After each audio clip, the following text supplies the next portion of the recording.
Thanks, Dylan. Hello, everyone. Gosh, the afternoon of the last day is always the fun part. How is your, who here has had potato this week? Yeah, potato's been everywhere. I love potato, but it also gives me a carb coma, which means I always get very tired towards the end of a conference. Hopefully this talk is going to be, there's a deep part, we go deep, technically deep.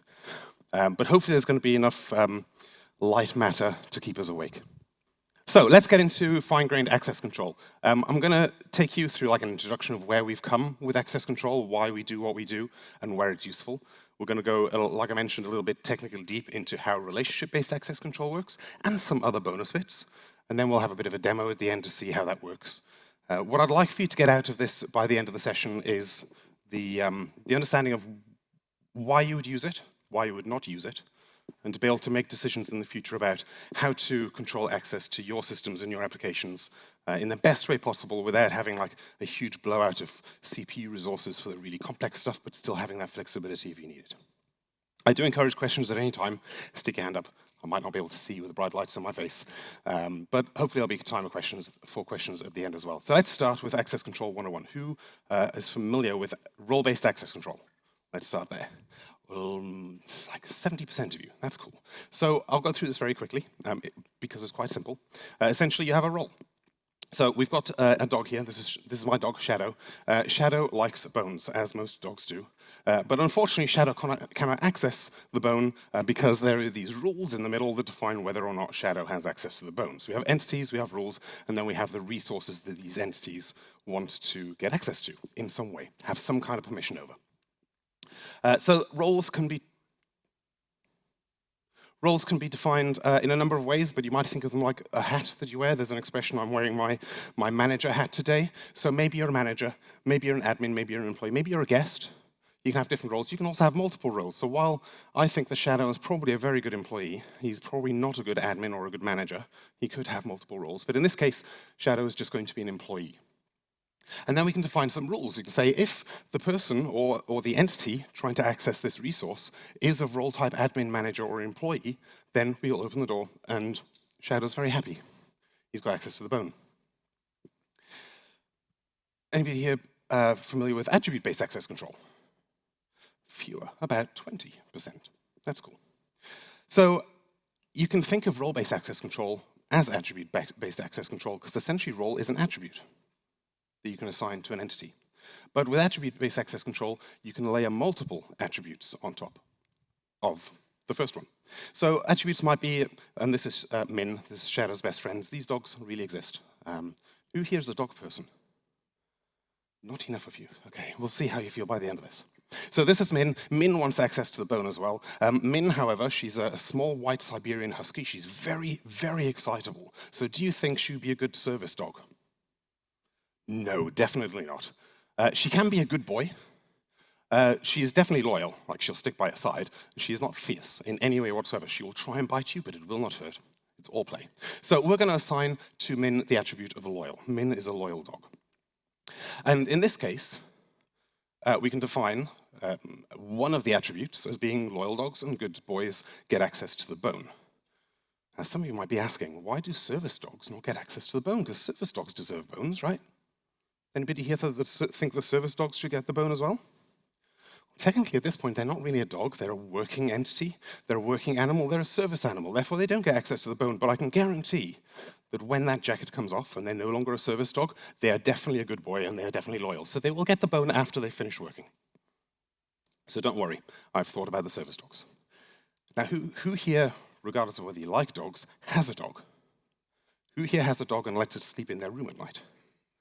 Who here has a dog and lets it sleep in their room at night and enjoys hearing the sound of a dog chewing on a bone at 3 a.m. in the morning?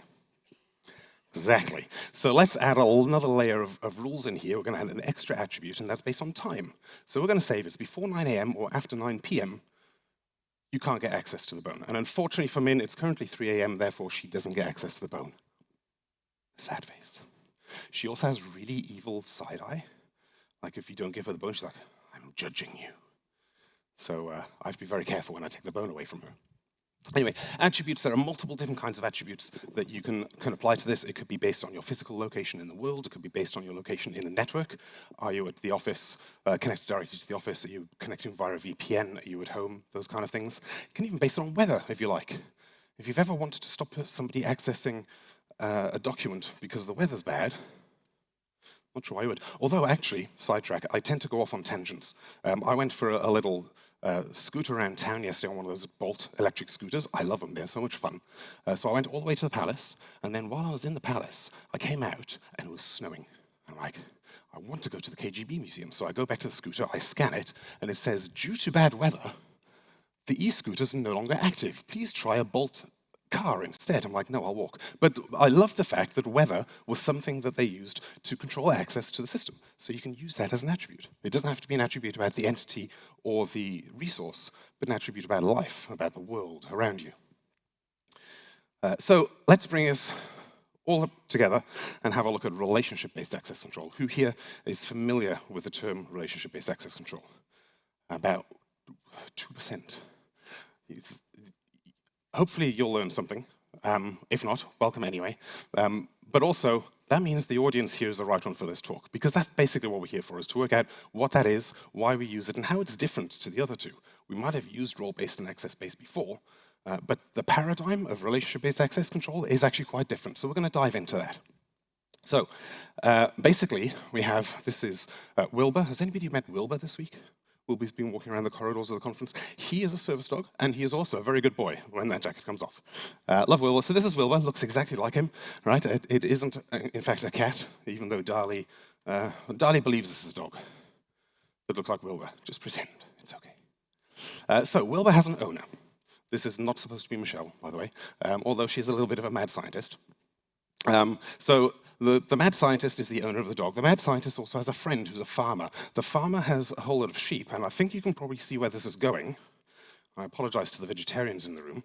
Sheep have bones, and Wilbur wants that bone. Okay, so relationship-based access control is not about the entity or the relationship or the resource.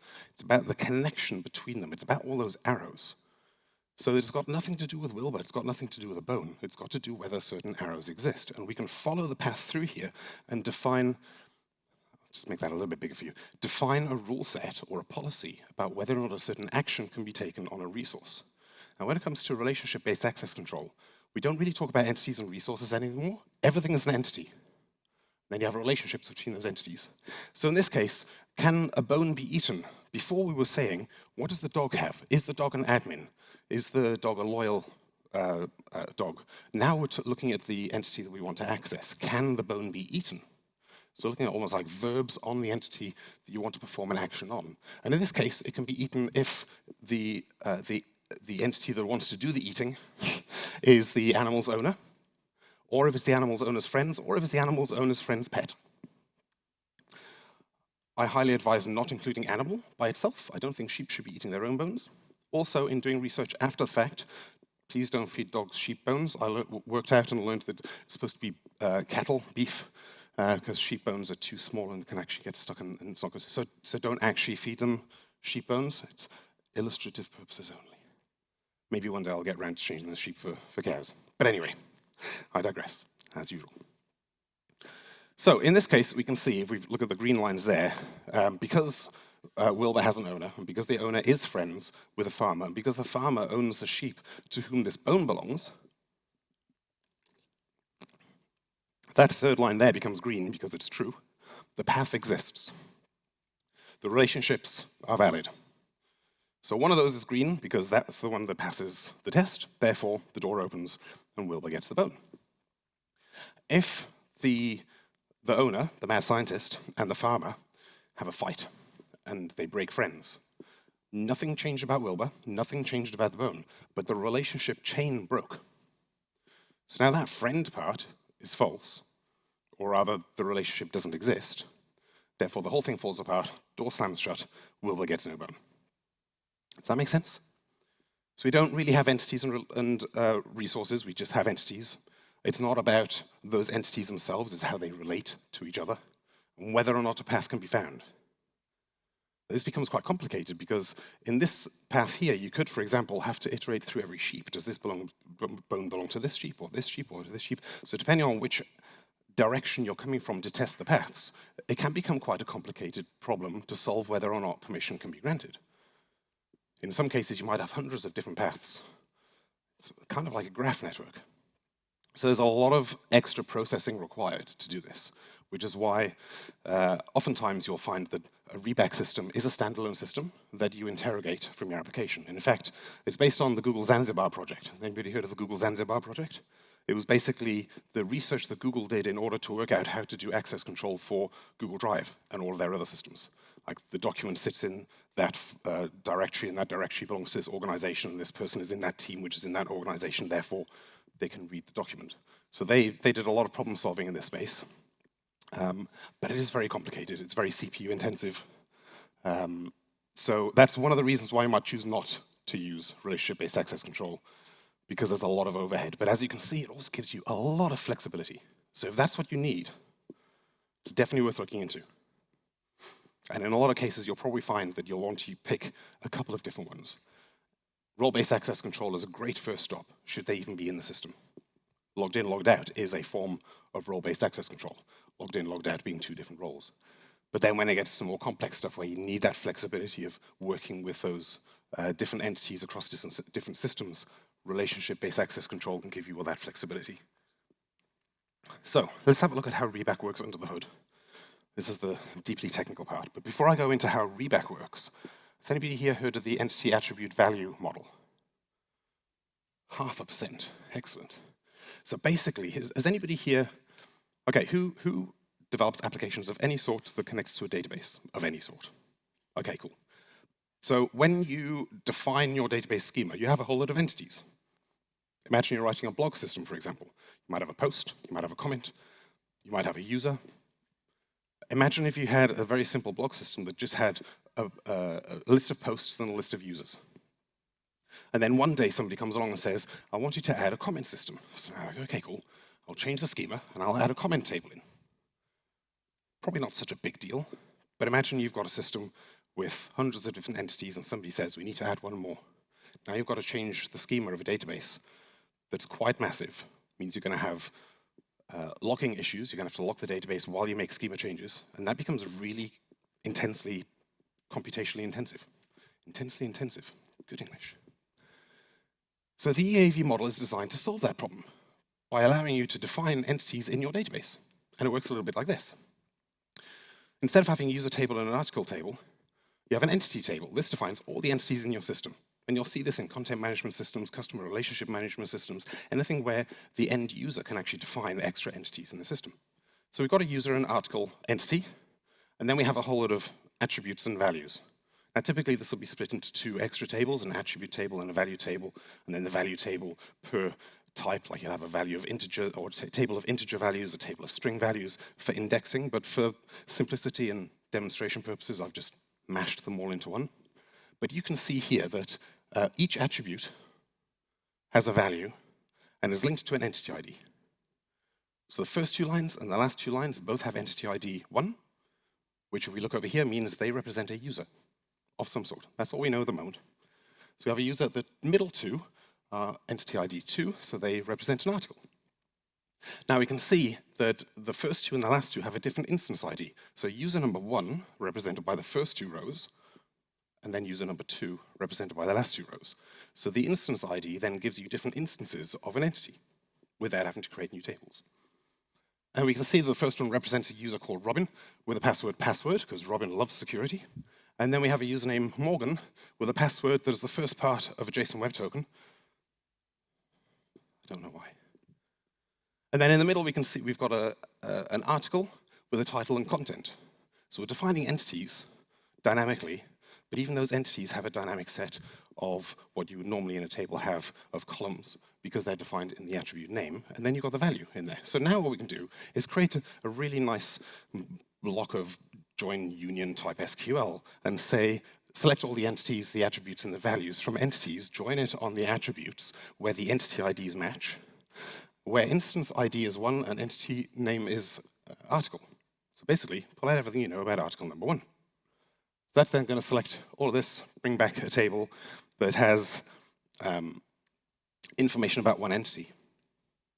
Conversely, without changing the structure, just by changing the SQL, you could do something like find a list of all users and show me their usernames. So instead of finding one entity and giving me all the attributes, I'm saying find all the attributes for users.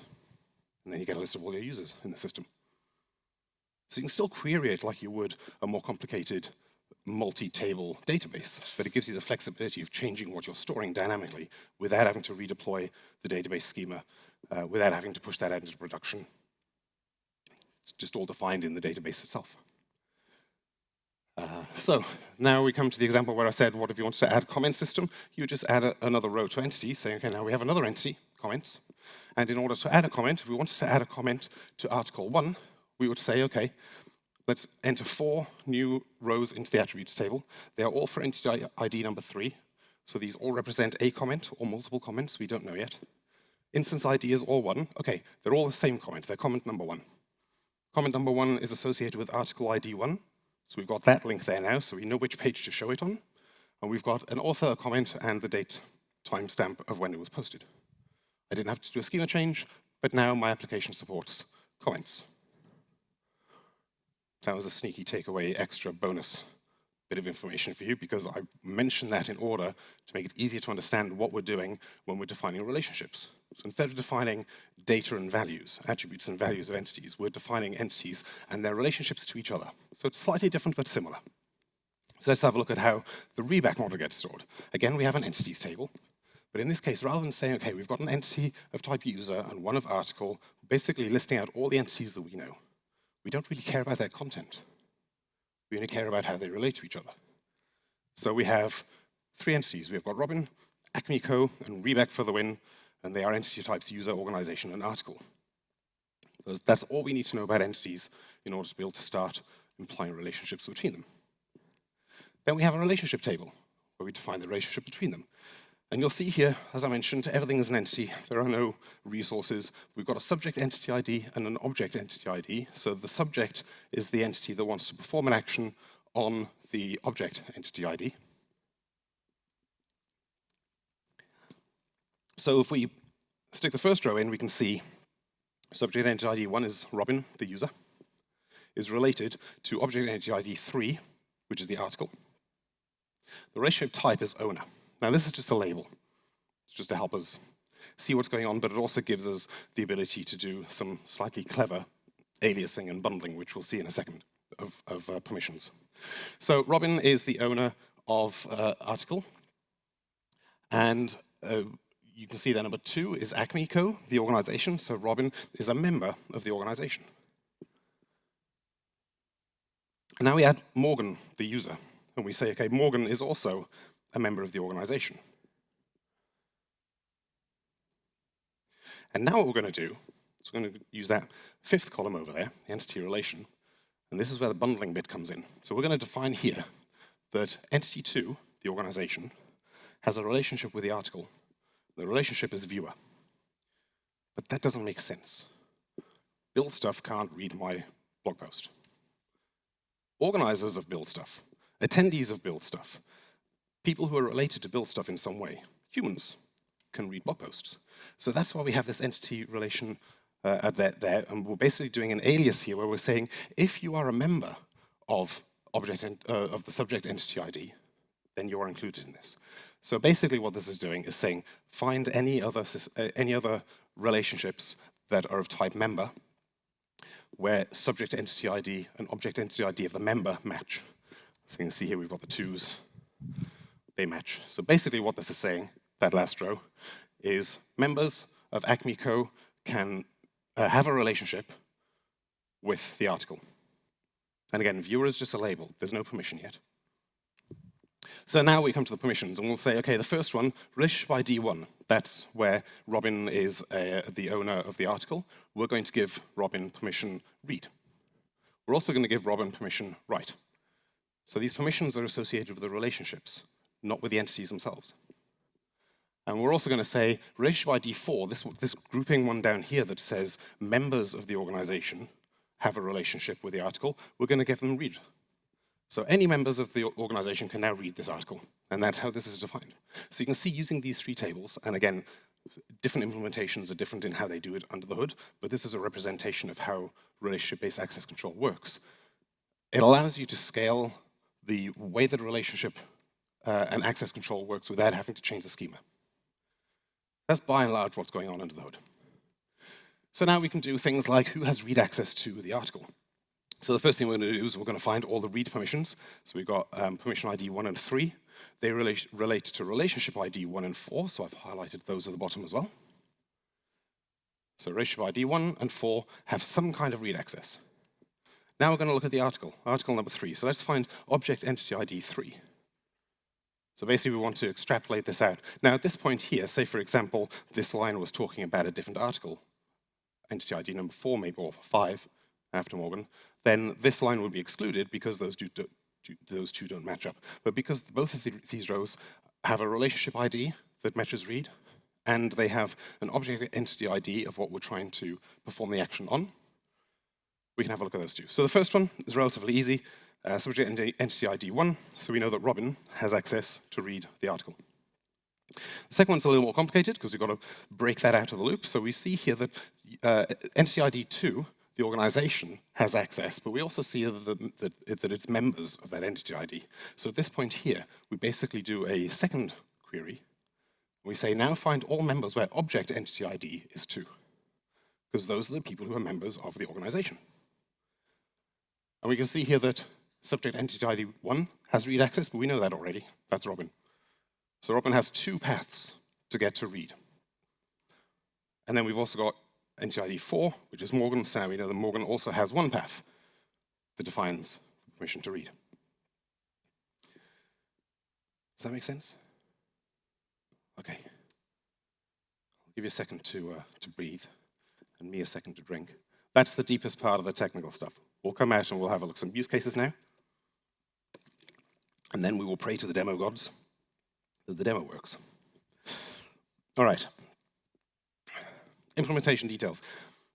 You don't need to know all of that technically. Now you're thinking, well, why on earth am I spending 45 minutes in this room listening to you tell me things that I don't need to know? Because I believe, as developers, if we have a good understanding of how things are working under the hood, we don't necessarily need to implement them. We all understand roughly how credit card transactions work. We understand roughly how encryption works. We don't write it ourselves. But understanding these things makes it easier for us to know whether or not a solution is the right one for us, and also use it in a more optimized way. So hopefully this is giving you that perspective of how ReBAC works under the hood, so that when you come to implement it, you know that A, you're doing it for the right reason, and B, you understand enough about how it works so you can use it effectively. Now the ideal is, this is what code currently looks like, the ideal is to make our lives easier. So imagine if we wanted to allow editing an article if the user is an admin or an editor, makes sense. But if they're an editor, they're only allowed to edit that particular article, or they are specifically allowed to edit that particular article. Admin can edit anything. Editors can edit articles that they're associated with. But if the article is sensitive, we want some extra checks. We want to make sure that the person who's doing the editing is currently on site, and we want to make sure that they're doing it during office hours, whatever office hours means. It's an interesting one in today's world, but anyway. So we might write some code that looks a little bit like this. So if the user is an admin or the user is an editor, remember the editor has to be an editor of that particular document. So we'll also say on here, okay, but also the list of editors for this document includes the current person who's trying to edit it. And if the document is not sensitive, they can edit the document. Now, if it is sensitive, we're going to add some extra checks in. So if the document is not sensitive, or if the user's current location is on premises, the detail behind that could be like they connect to a certain network, they have a certain IP address, maybe it's geolocation on the device, however that looks. But also, is it during location office hours? So if I'm allowed to do it, and I'm in the London office, I need to do it between 9 and 5 in London. But if I'm in the Helsinki office, then I need to make sure if it's the Sydney office. So time is tied to the location here.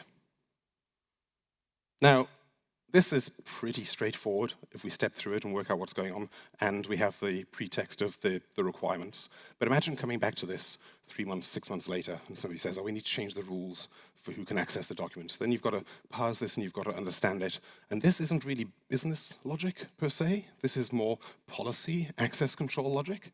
So our heads now have to context switch between the business logic we're working on and whether or not somebody's allowed to access something. And it's two different headspaces, which means there's ramp-up time and there's a possibility of errors. So let's write it as a policy document instead. So we're going to define an entity of type document, and a document has an owner, which is the user. It also has an editor, which is an editor of the organization that they're a member of. And then we're going to define a sensitive document. And sensitive document is going to inherit everything about the document itself. And then we're going to have this permission definition of whether or not the current user can edit this document. And they can if it's within working hours, and they are the document owner, and they are the document owner being on premises. Or they are the editor, and they are the editor on premises. Now the advantage here is I haven't had to do that definition of are they within the list of editors allowed to edit this document, because that's implied by relation editor at the top there. So now we're looking at this from a different perspective. We're looking at this more from a policy perspective, and it's easier for us to read this and understand from a permission sense what's going on. We're defining relationships, we're defining permissions on those relationships. So that means instead of writing this code here, we now get away with just writing that, which when you come back 3 months later is going to make a lot more sense. You can carry on working on the business logic, while somebody else, or maybe you, works on the policy documentation, configuration, but the headspace is like, things are where they're supposed to be. But as you can see, there's more complexity. You've got the complexity, and then you've got the computational intensity of doing these lookups that the system's going to take care of, but you have to think about that when you're thinking about this architecturally. Is this the right solution for me? So you'll come away from this talk with my answer being, it depends. It depends on your needs. So let's have a look at some quick use cases, and then we'll get into the demo. So hospital patient records are a really good one. A nurse will be assigned to a patient, which means they then get access to that patient's records. As soon as the patient transfers to another department, the link between the nurse and the patient disappears because the nurse is not part of that department. Or if the nurse is off shift, they don't get access to it. Or if the nurse is reassigned to a different patient. So the relationship breaking here allows us to define that access control to the patient records. Corporate calendar access. If you have a PA or an EA, a personal assistant type person, often they will have access to check your email, send email from you, update your calendar, all of those kind of things. In a lot of systems, it's a fairly manual process where you have to create a relationship in the calendaring or in the email software between these two people to give that permission, which means that if the assistant moves to another team or moves to another job, or for some reason that relationship between them and the person whose email they were monitoring, you would have to go in as an IT systems administrator type and break that connection and make the new connection. And instead of having all these onboarding, offboarding documents of how to do it, wouldn't it be nice if the org chart defined that for you? Now, there are some systems out there that already do that. They'll use the org chart to define those permissions.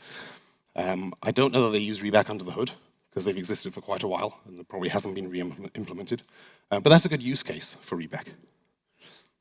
Another one is project management systems. I'm pretty sure Trello and its ilk do not have a relationship-based access control under the hood. This is probably a bit more of a pipe dream fun one, but imagine if when you moved a task into another column and it now goes into testing, suddenly it disappears. You don't need to see it anymore. It's just noise, it's clutter. And only if the person doing the testing decides that it needs to go back into the development cycle and they drag it back into the backlog, then it appears for you again. Maybe you don't see it in your list anymore because it's not important to you unless there's a comment in there with your name tagged. So you've now got relationships between the comments and the to-do items and your user account, so that if somebody asks you a question, it appears again. And probably the one that we're most familiar with is social media. Facebook, I think, was one of the early ones that had certain levels of permission. People who can see the post, reply to the post. It either has to be me, friends, friends of friends, or everybody. I'm pretty sure when they invented that access control model and those privacy settings that they didn't use relationship-based access control, because that was way before the Zanzibar project even came out. But that would be a prime example for where this would work. As soon as you're no longer friends with somebody, you don't have access to see their feed. So let's dive into a demo. Cross our fingers, hope this works. There are a number of tools that you can use for this. There's open source ones, there's closed source ones, there's SaaS products. This guide, is Andrew Cortese in the crowd? I keep asking that every time. He's not turned up yet. He's got a GitHub project that does it as well. I'm going to be using Permify today. The reason I chose Permify is it's totally open source, free to use. You download it, run it in your own environment. The only downside with it is and ReBAC systems are by design supposed to be REST-based endpoints. So you make requests via REST and you get a response. Permify is REST-based only. They have no GUI. Everything is, we'll be using Postman today, everything is via some kind of HTTP request. They do also have a gRPC endpoint, so that's kind of cool. But yeah, the main reason I use them is because I can start it up with a single line Docker command and it just works. So the others are slightly more complicated to set up, and to be honest, for a demo, I don't think we need that complexity. Oh, spoiler of my next slide. All right, let's see. Come on. All right, so let us jump over to our terminal, and I'm going to make this a bit bigger. So here's my one-line Docker startup, and we're going to start Permify. And once it's started, we'll be able to see. Excellent. That's usually the first point that it fails. We can see, there's too many error messages because I've got an application running in the background. But anyway, at the top there, for a split second, you would have seen that it started two services, one on HTTP and one on gRPC. We're going to be using the HTTP endpoint today. And we have a whole load of pre-created scripts over here. So the likelihood of this demo working is better than it might otherwise be. But before we do that, I'm just going to show you what we're going to be doing in terms of defining the schema. I'll bring that over here. And the reason why I want to show you this here is because, as you can see at the bottom here, that's the format that Permify wants it in. Because the schema isn't JSON, therefore you can't send it in as an easy kind of JSON. So it says, just give it to me as one big string, which makes it really hard for me to show you what on earth is going on under the hood. So this is what it looks like. Let me make it a little tad bigger. So we define the entity dog. The dog is related to an owner, which is an entity of type person. We have a person who is related to another person as a friend, related to a sheep as a sheep, related to a dog as a dog. Now you could argue, wouldn't that just be an animal? But again, for the sake of the demo and just being able to traverse that path mentally in our heads, I'm going to keep those separate. I'll come back to the permissions. So then we've got the sheep. Sheep is related to a person and also to a bone. Sheep have bones. Now you'll notice here that nowhere here is there any kind of plurality or singularity implied. A person can have multiple dogs. A dog could potentially have multiple owners. All we're doing is defining where relationships can exist, and then it's the implementation of creating those relationships where you can then control whether it's one-to-many, one-to-one, many-to-many. So just in the policy definition, just defining entities and whether or not they can be related to other entities. So a sheep has one or more owners and one or more bones. And then a bone has one or more sheep. I think in that case, a bone will probably only have one sheep. I think we can, and probably not 0 sheep either. Although, I suppose technically, morbid alert, if the sheep dies and decomposes, then the bone no longer has a sheep. Theoretically. Ben has just gone off the rockers. Okay, permissions, and I want to do this now instead, because we're going to go back up to follow the permissions. So we can see down here at the bottom, we have a definition permission eat. So again, they're usually named like verbs. Eat is satisfied or can be done, or the permission exists to eat if the person or the entity making the request is the sheep's owner, or, this is where it gets fun, or it satisfies owner's friend of the sheep, which we can read as the sheep's owner's friend. And I'll talk about why it's done this way in a second. Or it satisfies owner's dog on the sheep, or it satisfies owner's friend's dog on the sheep. Now, the reason why there's only a single dot here, because you might say to yourself, well, why wouldn't you do sheep.owners.friend.dog? Which sounds logical, but then you've got multiple hops in a single test that need to be satisfied. That makes caching really hard. Because now you're caching every single permutation. Whereas if we only cache sheep owner's friend, sheep owner's dog, sheep owner's friend's dog, as their single jump lookups, then it makes caching a lot easier because we can cache that against the sheep. So now we can see in sheep we have the definition there of owner's friend. Is a person an owner's friend of the sheep? Yes or no? It's a lot easier for the engine behind the scenes to compute this. So we've got that chaining up. Then under friend's dog is the definition on person of the dog of a friend of that person. And then you've got the dog. The dog doesn't need any permissions because the dog is the end of the chain of the potential paths to working out whether or not that permission is granted or not. Does that make sense? Any questions about that? Excellent. So that's the definition. Let's jump back over into Postman. So Permify allows you to run multiple tenants. So the first thing we're going to do is come in here and we're going to make a call to tenants create. And we're going to give the tenant name dog and bone. So that is going to just give us somewhere to store all of this configuration so we can make queries in a second. The next thing we want to do is create that schema. So here's the schema that we just looked at in that long string, nasty, unreadable format. And we're going to post that into tenants, tenant ID schema write. So each of these different endpoints allow us to do different things within Permify. So we're going to write this schema in, and we can see down at the bottom we get a schema version out. That's our success message saying, okay, cool, I've got a schema. You can update the schema and you can have multiple versions. But in this case, we put our one and only schema in. Now we're going to create some relationships. Let me make this bigger so we can see a bit more of this. So these are sent through as tuples. Basically, you have the entity that you are wondering whether or not the action can be performed on, or the relationship. It's interesting because we've got two-way relationship potential. So we've got an entity here of bone, and the bone is called femur, and the relationship is with a sheep, and we can see that the sheep that is related to is Dolly the sheep. So you can see in here we're creating both the entities and the relationships at the same time, and how they relate to each other. Then we have the sheep related to the bone, so we've now got the two-way connection there, so we can follow the permission path in either direction. And then we've got the sheep belonging to the farmer, we've got the farmer having the sheep Dolly, we've got the mad scientist related to Shadow, and we've got Shadow related to the mad scientist. And that should be the end. So I'll run that. Does anybody notice what I didn't do? We have the bone having a relationship with the sheep with the farmer, the dog with the scientist. They're not friends yet.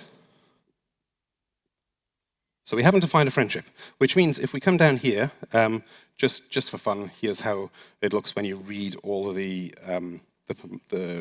relationships out again. It comes back in pretty much the same format. So you are able to query this and use that potentially in your business logic as well if you need to. But the first thing we're going to do is determine whether or not, or who the friends of the scientist are potentially. So anyway, so we're going to do a read from the relationship endpoint. And what we want to do is we want to filter every single relationship based on whether or not it has the mad scientist involved. And then we want to filter based on the relationship friend. So find me all the entities in the system that are friends with the mad scientist. And if I run that, unsurprisingly to everyone, we get an empty array because there are no friendships defined yet. So we're able to pull lists of relationships out. That can be used as well. That can be useful for like a drop-down in a user interface. Let's have a look at the next one. The next one, we're doing a permission check. So yet another way of interrogating the system at the end there. What we're going to do is we're going to check for a permission of eat.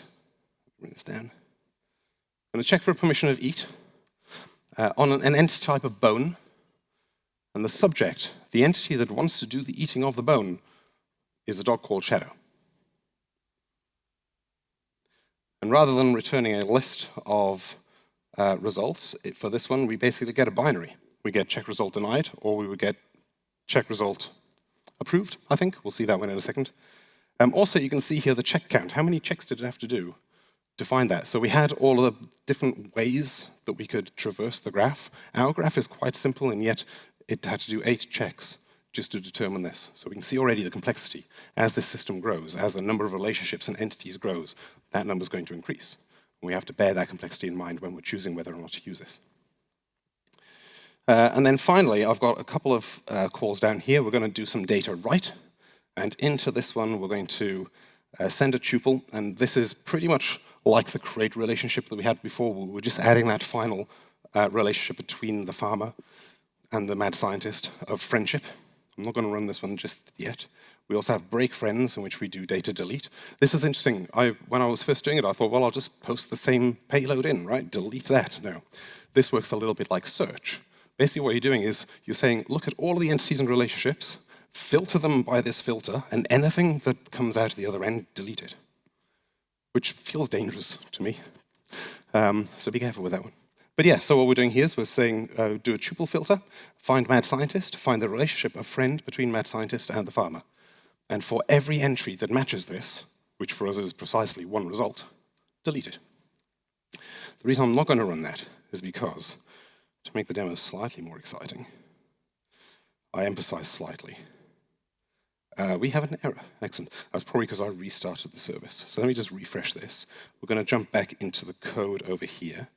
So we have, as with all demos, it's always good to make last-minute changes. Let me get rid of these. Okay, so here's the code. Let me close that off. Here's the code that we're currently running. We have some definitions at the top here. So the make friend payload is where we define the friendship between the farmer and the mad scientist. The break friends payload is where we define the filter of friendship between the mad scientist and the farmer. And then we also have a check permission payload. So this, making a call to that check endpoint that we had before that returns essentially a Boolean, yes or no. So for this, what we're doing is we're saying find or filter out all of the permissions that you can where shadow can eat the bone. So that's basically what we just saw in Postman.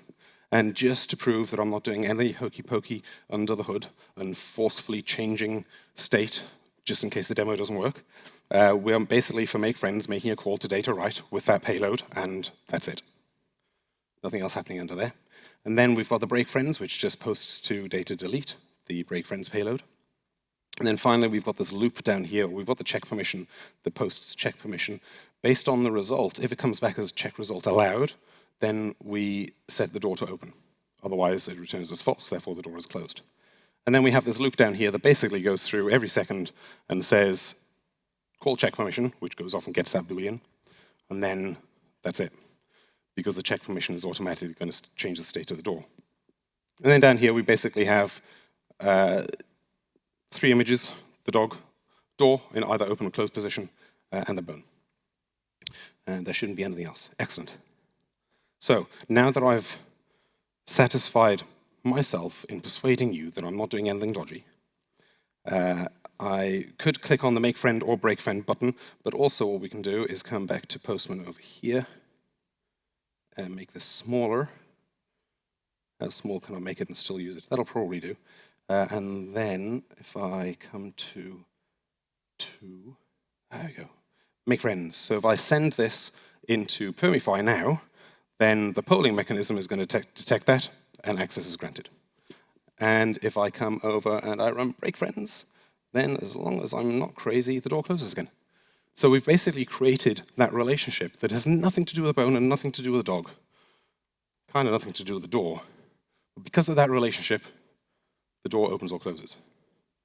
And now you can imagine in any system that you're working on at the moment, the potential number of entities and the relationships and the paths could be a lot more complicated than that, and probably will be. But being able to make decisions about access control based not on anything to do with who's making the request or what they're making a request about, but on a general state of a system, gives you a lot more flexibility, a lot more power, a lot more scalability as your systems grow, administration of that access control isn't any harder. Can you imagine if you had attribute-based access control with 300 different attributes? It's nasty. So don't do that. Use relationship-based access control instead, as long as it makes sense for you. And again, I'm going to finish. I'll put my slide that you've already seen up. Again, I will stress there is no right or wrong answer to which one should I use. It all depends on what the problem is that you're trying to solve.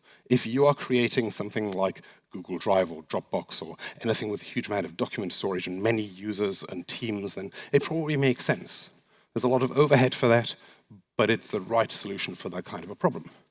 If you are a router manufacturer and you want to stop people getting into the admin page of the router, you probably don't need that. And in fact, that's not even role-based access control. That's just have you even logged in-based access control. So there are lots of different ways of doing access control. Zanzibar project and relationship-based access control is the newest, the shiny one. It's still not completely finalized. Like the implementations out there are solid. But even to this day, people at various companies doesn't want to listen to my clicker now.